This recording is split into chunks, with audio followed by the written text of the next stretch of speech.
If we went back and took a look at what was the U.S. percentage, in a sense, of the Western gross domestic product in 1950, it was huge, 75%, something like that. It's now 35%. Why? Not because we're any weaker. Our economy is enormously bigger and more powerful, but other countries have rebuilt. China has grown. So we are perhaps the most powerful single player amongst a set of now other strong and viable players. And that's a new world. That's a world that's quite different than when we really could sort of push people around in ways that we might want. You know, one of the basic principles of international relations is when a single bully emerges, others usually join an ally against them. So we're likely to see that happen as well.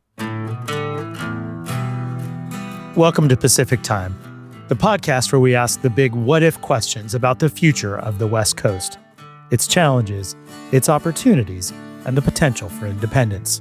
I'm your host, Greg Amrofell. What if Trump administration trade policies invite an economic downturn, if not disaster? What can the West Coast be doing to insulate itself and to prepare for the recovery that will come when the country comes back to its senses? Today, we're talking about economic power, global alliances, and the West Coast's role amid shifting international politics. My guest is John Zysman, a distinguished professor at UC Berkeley whose research focuses on how technology and economic policies shape competitiveness and international relations. We'll explore how the current federal policies on international trade, including tariffs and isolationism, could profoundly impact the West Coast. John brings critical insights into why the West Coast, with its deep reliance on immigrant labor and its global influence on technology, should be deeply concerned about the policies that undermine international collaboration. What if the West Coast could harness its immense innovative strength to lead globally on AI and the emerging bioeconomy? What if doing so meant flexing our diplomatic muscle to delicately build international partnerships while navigating tensions within the U.S.? The conversation got a little technical at points, as John's deep on the semiconductor industry, the companies that make the chips we use in our mobile phones, laptops, and cars. Roll with it when you hear him mention companies like TSMC, the world's leading chip maker, Taiwan Semiconductor. But before we got there, I couldn't resist asking John for his expert take on the disruptive implications of current national policy. Buckle up for a fascinating conversation. How do you assess the impact of current national policy and long-run American standing? Well, let me tell you a story, which is when I first started my career, professional career, and in a sense, adult life, the so-called neoliberal world of open trade and expanding economic relations that became called as globalization was opening up. It was really an era of hope. There were challenges. Japan was a challenge. The semiconductor industry was seen as unimportant to most foundations who weren't too interested in it, if you can imagine that back in the day. And it was one in which the U.S. was doing well and essentially made and dominated the rules. And we're now watching an era that's breaking apart, in which the rules-based open system in which pure economic muscle and pure military power would be contained within processes that allowed U.S. corporations, the U.S. economy to prosper. That whole system is being broken down. Now, exactly where the United States will end up in that's an open question. Given what you're seeing in the last few months, do you have any conjectures or projections about what we might be heading toward? Are there scenarios that you can imagine? Well, the scenarios run from mild stagflation to serious economic breakdown to quite serious international conflicts that become military in character. The last one is the least likely. The mild stagflation is, with a mild recession, is the most optimistic and probably the most likely. So for our listeners, can we break down the concept of stagflation, stagnancy on one hand and inflation on the other, right? Yes, usually we always think that if the economy is stagnant, prices will drop. In fact, if there's inflation, the economy is booming, which is what's driving it. The year of stagflation, the last one we had was in the 70s with OPEC, in which oil prices went up dramatically because they were raised by this external force, OPEC raising oil. And it simultaneously, since all the money from our pockets, instead of going into tennis rackets and movies, ended up in funds in the oil-producing countries, came out of our economy. And therefore, prices went up and demand went down, and we ended up with stagnation and inflation. And that's the risk now, that in fact, the tariffs will lead people both to uncertainty and to less consumption. On the one hand, the tariffs will, in a dramatic way, raise prices. And one should never forget that much of California agriculture, the harvesting, depends on immigrant labor.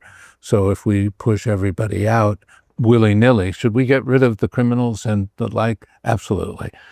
Do we want to basically decimate our long-standing workforces and undermine the agricultural producers in many parts of the country? Well, that's another question. And so what do you project could be the ripple effects, not just for the United States or the West Coast, but for other parts of the world? Well, the irony is that the reverberations, the immediate reverberations, are to affect the politics in our neighbors and in Europe. Mark Carney, who probably right now has a betting person's chance of winning this next election, 2 months ago wouldn't have stood a prayer. The liberals wouldn't have stood a prayer. They're likely to win. Europe, which had taken one step toward greater unification, despite Putin's worst hope was that Europe would unify. His great hope was the Ukrainian war would splinter them. In fact, as you know, Finland and Sweden in particular joined NATO. Whatever else is going on, there was a greater drive toward unification. Trump's threats have led broad agreement amongst leadership that there needs to be a unified European military capacity. That's brand new. Now, whether that can be translated into direct policy initiatives, whether that can be the policy initiatives can turn into execution remains to be seen.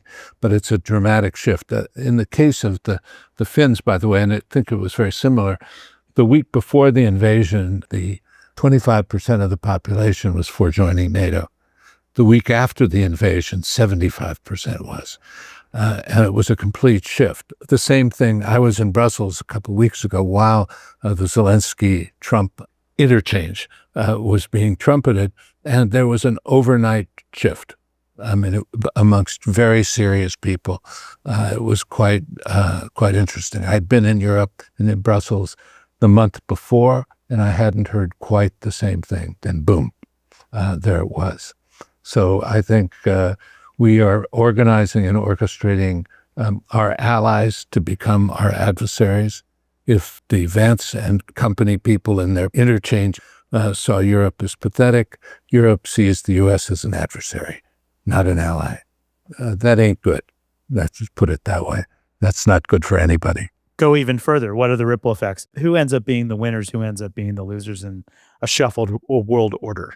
Well, we don't really know. The reason I say that is China has its own problems, but it's massively investing in military capacity and technological development, undermining the advanced science universities, which gave birth to much of the technological innovation on which our economy currently is booming, but is in fact playing straight into Chinese hands, into European hands. Some of you certainly have seen the advertisements by the Germans, by the French, by the Chinese.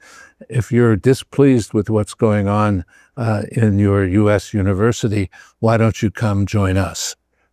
So it becomes it's an undercutting of what had been a multinational process in American universities.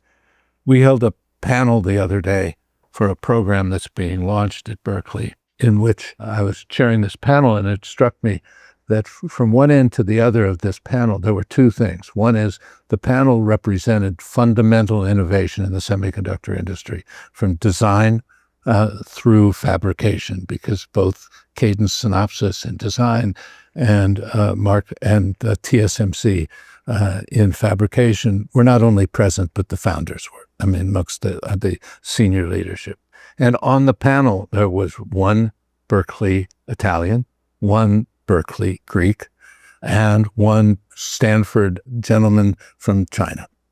Okay, so what had happened was the U.S. had created a technology pump. And we pulled folks in from around the world after World War II. And we trained them. We built up our universities. Some of them went back to their home countries. Morris Chang, who founded TSMC, Mark Liu, who was the CEO. I don't know where Morris Chang went to school. I can't remember. Mark Liu went to Berkeley. Mark Liu was CEO and executive chairman of TSMC. Alberto San Giovanni, who is one of the major innovators in semiconductor design. All these people had come to the United States. Many of them stayed and built our system. So if we really want to undermine our capacity to compete with China, we're doing a good job. That's the way of doing it. I think Trump and Xi must be applauding. Could you explain that in more detail? I mean, we've talked about the kind of realignment that might be underway with Canada, with Western Europe, with other allies. What would you expect to happen with, in our kind of economic, political, military rivalry with China? The question is, can we maintain an autonomous drone capacity, for example? A huge portion of the subsystems that go into advanced drones are assembled in China. Okay, now you can say, let's have tariffs, let's do it in the United States. But it's going to take years to get that whole supply system, all the little companies that are going into that. Many of them are coming out of Southeast Asia anyway. Trying to get an entire system rebuilt in the United States would take a very long time. If the underlying science and technology is evaporating, people aren't going to be as eager to work here and to try and build that system. It's impossible to play out the game. In fact, one could just see that if you want to weaken the players, it's a self-inflicted wound on our part. So you've written, John, extensively on how digital platforms and intelligent tools shape global competition. Have the rules of that changed? Or is the U.S. just proving to be a bad player right now? Well, there's two separate issues. First of all, what I was talking about is really about what unfolds over the next years. And in fact, part of things like the Chinese innovation in AI, which is called DeepSeek, suggests that we don't have automatic leadership of the kind we anticipated we would have. Things like platforms, meaning the big social media platforms, the American companies are still quite strong and will remain quite strong. The question becomes, can Europe live without Facebook? Probably. Does it need to? No. If it's pushed and it becomes sufficiently adversarial, will it choose to do that? There are increasing proposals, even in the last week, that I've seen from very quite serious players to change the terms of competition policy analysis in Europe in a way that would limit this. So we'll see how this unfolds. I think the thing that I think is important is that those Americans who think that in policy we have such enormous weight that we can do whatever we want have to stop and think about some things. The first is, if you want to use tariffs to punish anyone who buys Venezuelan oil because you don't like Venezuela this week, can you use those same tariffs to punish the steel industry that you claim is cheating? You can't. I mean, it's a single tool. You have multiple purposes. Can you use it for all those purposes all at once? And the answer is obviously not. I mean, once you've used the tool, you can't use it again very easily. The second element is, of course, if we went back and took a look at what was the U.S. percentage of in a sense, of the Western gross domestic product in 1950, it was huge. I don't have the number off the top of my head. I would guess 70% or 75%, something like that. It's now 30%, 35%. Why? Not because we're any weaker. Our economy is enormously bigger and more powerful, but other countries have rebuilt. China has grown.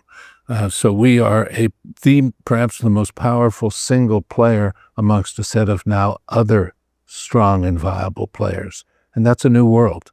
That's a world that's quite different than when we really could sort of push people around in ways that we might want. And one of the basic principles of international relations is when a single bully emerges, others usually join an ally against them. So we're likely to see that happen as well. On that point, and rewinding to a comment you just made, do you think it's a possibility that Europe could treat Facebook the way that the U.S. has treated TikTok? Not in the short, immediate run, but why not? If you think that they're interfering with your politics, if you think they're interfering with your population and they're being directed to do so by an adversary, why not? And maybe it's more pointed to say that Twitter or X could be treated the way that TikTok has. So, John, you're in Berkeley right now. I'm in Seattle, and this is a podcast that's about West Coast independence. Do you think the West Coast, which is obviously not well aligned with a number of policies of the Trump administration, should be contemplating more autonomy? Well, it depends what we mean by autonomy.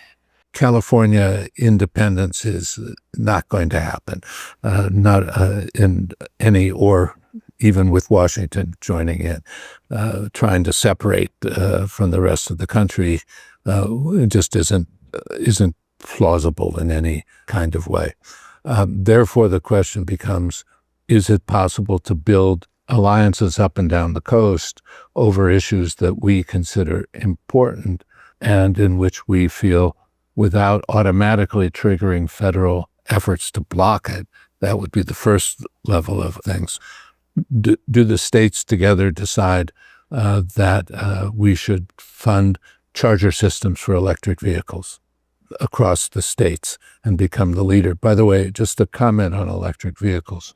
Whatever the U.S. thinks is going to happen, electric vehicles are going to become a replacement for internal combustion engines everywhere else in the world, which will leave the U.S. the equivalent of the horse and buggy era, as if it was in the early 20th century, and we decided to forego automobiles. And that becomes a real risk if China and others basically dominate those industries and dominate the technologies, such as batteries, that in fact underpin the next generation of economic development. So can California and Washington and Oregon perhaps sort of agree on a set of policies like that? I would aim at things that are economically supported, transforming agriculture with biotech and technology tools, and try and stay away from those things where there are automatic federal rights or in which it automatically creates more fights than we're otherwise going to have. In other words, immigration policies nationally, we need solutions to the immigration problems, absolutely. But the current policies are not healthy. We can't probably come up with becoming complete sanctuary states without provoking broader anti-West Coast responses than we really want. My own view is win the next elections, address the needs of the people, and let's try and shut this down. And what are the things we can invest in so that when the wreckage, we're trying to rebuild from the wreckage, like the Ukraine will try and rebuild from its wreckage. What do we have that's available to rebuild with California and the West Coast leading the way? Let me just quickly go back to your word plausible about the notion of West Coast independence. What to you is implausible about that notion? I'm interested in your perspective. If the Trump administration said, okay, 50% tariffs on everything going in, and by the way, we're sending the military to stop you. I think both things would be things that would be likely to be done. It didn't go so well in 1860, and I think this time through the military would, not know what to do, but there would be other economic consequences. And secondly, how would you organize activities, since half of the state of California would not want to leave? So we'd be back to the Revolutionary War when half of the folks supported the Redcoats. We forget that a lot of times. There's the heroes who fought against the British, but we forget that there was a substantial part of the population that saw it as traitors in a civil war. So part of what I hear you saying is it because of the economic might of the West Coast, the U.S. would be reluctant to let it go, uh, even if a deal was to be struck, and the possibility of military force is clearly stacked on one side of that equation. How would one even start? I mean, let's have a vote in California that says, shall we leave? Not a supporter of this government, to put it mild, this administration, but I would say no. So you probably couldn't get a majority on the West Coast to even support the idea of actually leaving. Under those kinds of circumstances, I think more energy is better spent trying to construct policy solutions for water and for a whole range of other kinds of things that can benefit the West Coast, where we can all take the leadership.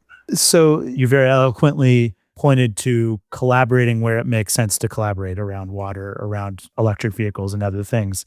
Should the governors of California, Oregon, and Washington be taking up discussions with leaders in other parts of the world to try to maintain trade, to try to maintain technical exchange, to overcome some of the problems that you foresee? I don't think the governors need to do it. No harm in that. Obviously, we have a gubernatorial election coming up here, so people's attention will be diverted to that simple problem. But it is clear that Europeans view California and the West Coast as a potential partner. Therefore, if you are Denmark, California and West Coast agricultural economies look a lot more like your kind of agriculture than does Nebraska, where I grew up, by the way. Why? Because it's specialty products, everything from apples and grapes and nuts and so forth that get exported. And so the Danes and the Californians are already talking about those things. And part of the Danish and California interest in those conversations about how to coordinate or collaborate is driven by the fact of how do we step around the national conflicts. So I think a lot of that will happen and can be encouraged. Can the governors encourage that kind of activity? If Berkeley holds an event in Denmark, maybe the gubernatorial candidates will want to come, as a way of saying, we represent something, and Denmark represents something else. Did you notice when Trump was saying that he wanted to buy Greenland, there was a poll in Denmark of, should Denmark buy California? And the answer obviously was, that's a good idea. So people are open to those kinds of partnerships, and I think those should be strongly encouraged. I've seen the same memes about Canada. Canada's interested in annexing the whole west coast of the U.S. as well. So, yeah. Right. My recollection, and you can correct me, is that the trade war that happened between the U.S. and Japan in the 80s and to some degree 90s got resolved to a degree because Japan started realizing they were hurting their market opportunity for cars. Let's just talk about cars. And started building plants in the U.S., employing U.S. labor, employing parts from the U.S. supply chain. Is it possible to imagine that, as we talk about electric vehicles, that BYD, with its ascendant in China and making all kinds of electric cars in China, could do a deal with California, start building Chinese-originated cars in California? It'd be interesting. The difficulty is those things there's several things about what problem does one think one's solving, okay? Problem number one is, does it affect the overall trade deficit? It'll reduce tariffs. Overall tariffs will reduce imports, but with retaliation and slowdown in economies, it will slow down exports, and it may or may not shrink the overall trade deficit. I mean, trade deficits in general are a function of the balance between how much you spend and how much you can produce at home. And if you don't produce as much, if you're spending lots and other countries are saving a lot, you're going to end up with imbalances in one form or another. So overall tariffs don't generally solve that problem. If you want to try and force production into the United States, is it for what purpose? The automation of factories at this point means that most real factory automation is not going to generate a lot of jobs. It'll generate some jobs while the factories get built. It'll generate a lot of robotics. But part of the problem is if we are using Japanese and German robotics and we're putting huge tariffs on them, then the cost of operating in the United States goes up anyway. Why was the TSMC factory in Arizona so slow in emerging? The answer is we didn't have a workforce to support it. There is absolutely no doubt about it. And the TSMC people thought that was the location that would have the greatest capacity to expand the workforce to their needs, and it was slow. Okay, so if you start facing that problem over and over, what should you do? We need to be investing in education and STEM research. I mean, you need to develop the basics of the economy, and then a lot of things will solve themselves. Or another way of putting it is, we've innovated a lot of things, and then they get produced elsewhere, because in many cases we don't have the workforces and the underlying small firm specialty goods across the board that allow you to do those. So in a real sense, that's what the Inflation Reduction Act was really about. That's what the CHIPS Act was about, was target sectors, build up your own capacities, and then in fact you can probably stand things off. The electric vehicle problem is a serious one because the Chinese dominate the underlying componentry at this point. So exactly what, if you did that, what would you do? Could you force the building of battery factories here? How long would that take? What happens with the next generation of batteries that are being developed in China? Because they have the dominant position in the industry. It's difficult. In the work we're doing, we're trying to ask the question of the Chinese are trying to build a moat around their things like electric vehicles. What would it take to cross the moat? How do we go about doing that? And I should emphasize for those who might hear this, that my own interests and concerns for my career have been, how do you build American competitiveness? How do you assure technological leadership? And what are the kinds of policy tools that are most effective in doing that? So as an objective, do I want to see technological leadership and industrial competitiveness? The answer is absolutely. And we need it for national security reasons. We need it to address climate issues. We need it for a whole range of questions. So we've been talking a lot about technical capabilities, what that then means in terms of assets and trade between the U.S. or between the West Coast and other parts of the world. Is there an argument to be made for the West Coast to also think about its policies relative to the rest of the U.S. and the assets it has versus its weaknesses? And where I go with that is, should West Coast leaders be contemplating kind of a decoupling from dependence on the federal government? We've assumed the flow of federal funding for biomedical research from NIH. That now seems to be up in the air. We've assumed support for Medicare and Medicaid in states around the country, that there may be cuts coming. Do West Coast leaders need to be thinking about standing up their own versions of public research and public medical insurance? Well, why not? That's a supportive response to that. Why not? The question would be, those are expensive. And so the question is, how do you build the public support to actually do that? And which order would you do them, given their cost? We know, I'm sure it's true of Washington and Oregon, that you send more money to Washington than you get back. We certainly do, but that's not going to stop. Because you can't. So on top of that, we then have to increase tax loads in significant ways. How do we do that? Is there the political support to get that done? So I'm all in favor of people arguing for that, trying to encourage it. Selfishly, since I think American technological leadership rests heavily on the university structures of the advanced sciences, if Trump and company are basically going to cut part of the financing of American universities, science, technology-based universities. Can we compensate for that on the West Coast? Perhaps. Can we also substitute for the Medicare, Medicaid? Each one of those steps becomes more expensive. It's difficult to justify, politically to do that. As you well know, or maybe you haven't think through, since there's in California a multi-tier university system. There is the University of California system, there's the state system, there's the community college system. And everybody whose kid can't get into one of the University of California schools doesn't see any reason why we should put money in that. And all the more so if you say, well, of all those schools, it's only a few of them that in fact have advanced science and technology. Davis and Merced in agriculture, UCLA, Berkeley in biomedical. I'm staying away from a lot of the other.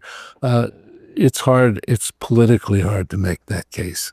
One thing is to support the transformation into a bioeconomy of plant-based renewable materials, substituting for pure fossil fuels and other non-renewable kinds of materials, which is something that's going to go on under any circumstances, and trying to take the leadership in that, in which there are private firms that want to do that. So I would say that in all these cases, you need to link up, whether one politically is on the left or not. One needs to basically figure out who are going to be the private sector leaders who want to see that done, as well as those who are interests are fundamentally public-spirited, only public-spirited, let's say. There needs to be an alliance of that sort in which many folks see how they can, in fact, win. And we're trying to do that, I should say, in the bioeconomy sphere, of trying to ask how do particular localities think through their future so they end up being winners, not losers, in what is going to be a real transformation. Let's talk about that, John. What is a strategy for a West Coast city or region to become attractive as a hub for the bioeconomy? Well, clearly part of it is workforce training. Something like the Merced, the campus in the University of California, is clearly an effort to do that. Trying to work with local areas about how you take the technologies that could be deployed in agriculture and become producers of those technologies for export. I mean, and California is a big enough place that, in fact, there are going to be a whole range of diverse answers. So the question is, how do you start thinking that through in various localities? Someone pointed out to me at lunch today that while drip irrigation systems really began in Israel, there was a whole node of export-oriented drip technologies that emerged in California as they began to get deployed. So there are a lot of different ways of thinking about this. For all the talk of Hollywood and Silicon Valley, we don't spend enough time talking about the agricultural significance of the West Coast, do we? The agricultural significance and the emerging bioeconomy, which between, I don't know the Northwest that as well, but between the Bay Area, San Diego, and our partners, if you will, in Cambridge, Massachusetts, it's a big portion of that as well. John, parting thoughts. If you are a leader on the West Coast, what are the most important things you can be doing to take care of the region, to take care of the people in your region, to maintain ties with people elsewhere in the U.S. and elsewhere in the world? Well, I think we've covered most of it, but I would say that it is investing in the workforces and in the technologies of the future, and investing in the ways of not just commercializing those, but of building the entire supply structures so that we not only invent, but capture the value of the scaled production, and of trying to find the alliances substantively with trade partners who would love to work with the West Coast on a whole range of these issues. And in the local communities, beginning to try and get folks to think through what will a new growth model look like, one that is not simply based on fossil fuels, and not in which it's not based on fossil fuels, not simply because there are climate issues, but because there are advantages from doing things using renewable sources. Biogas is a perfect example of that. If you expand biogas, which can in fact extract, even though parts of it are later used as carbon dioxide, into Coca-Cola or something like that, you can basically get rid of part of the waste and create a circular economy. You can try and increase the energy supply out of what has been waste. There are a whole range of those kinds of things. And in fact, our partnerships with Denmark, some Danish companies as well as others are trying to do that in the United States. So, one last question, if I could. I think in the next couple of years, we're going to hear a lot about billionaires and oligarchs and how prosperity has been concentrated in the US. Globalization is often criticized for enabling that concentration of wealth. What do you think could happen in the next few years that would broaden prosperity? I'm going to answer a slightly different question, which is Elon Musk's Tesla is in part successful because of massive support from the federal government. What would Singapore have done? Singapore, when it made those massive investments in support of Tesla, would have owned part of that company. But take any venture firm, and if it's lucky, 1 in 10 of its firms are going to be a big success. That are going to more than cover the losses, or at least the neutral behavior of the others. So if we're supporting a whole range of new technologies, should we basically be getting the upside rather than just protecting others against the downside? When we sort of invested in the automobile industry turnaround, why shouldn't we have a significant part of the upside? We always say, just get the government out, even when it's just done its job of saving that firm or those sectors. So if instead of Elon Musk having, $250 billion or whatever, a big chunk of that was in the federal treasury or in development strategies, that would be one way of doing it. An important part of it was not strictly globalization. An important part of this is the tech industry and the network economy of winner takes all. So the question becomes, what should be the appropriate regulations on these firms and how they actually behave? But that's another conversation, and that is one that's, in a sense, active in Europe, but won't be active in the United States during this administration. Thanks so much to John Zysman for offering his incisive analysis and thoughtful perspective. Based on his long career articulating paths for American competitiveness, John's insights are valuable for the West Coast at a difficult time. Here's my high five. 1, the West Coast has to stay open. 2, we have to champion education. 3, we have to defend our research universities. 4, our states can join forces in many ways now. And 5, we need to get creative about funding our agenda. Let me elaborate. 1, we have to actively push back against tariffs and isolationist policies. It's folly to think these approaches are going to create American jobs or help the U.S. build up strategic products like semiconductors anytime soon. Yes, let's invest in building our capacity for the long term. And in the meantime, we have to stay open to make ourselves available to the products and components we need. If the U.S. keeps turning allies into adversaries, West Coast governments need to find ways to maintain ties with our friends abroad so we can maintain our supply chains, keep our markets open to one another, and ensure our industries keep pace. 2, building competitiveness in the U.S. or the West Coast always comes down to the same thing: our skills to do the work. The federal government is playing games with its education funding, but it's always been up to us in local school districts and community colleges to keep looking ahead at the skills kids need to be successful. It's no time to hide from AI and robotics. We have to help our kids learn to work with these tools and, more importantly, learn how to keep learning because the pace of tech change is speeding up. 3, speaking of education, John made important points about research universities, which really are America's crown jewels. These are massively strategic assets to the U.S. and the West Coast. By ensuring they're open and inviting to brilliant people from around the world, the skills we help them generate are more likely to generate goodness for us here and the kinds of global partnerships that help us down the road. West Coast universities need to stand firm and start actively cultivating funding support that isn't dependent on dumb DC politics. We also need to defend the rights of our guests in the country to act like Americans. Their freedom of speech helps them be whole people. Whole people do better and more creative research. 4. John doesn't hold out much hope for West Coast independence as a solution to the problematic direction of U.S. policy, but he does point to many ways our states could collaborate right now to create advantages.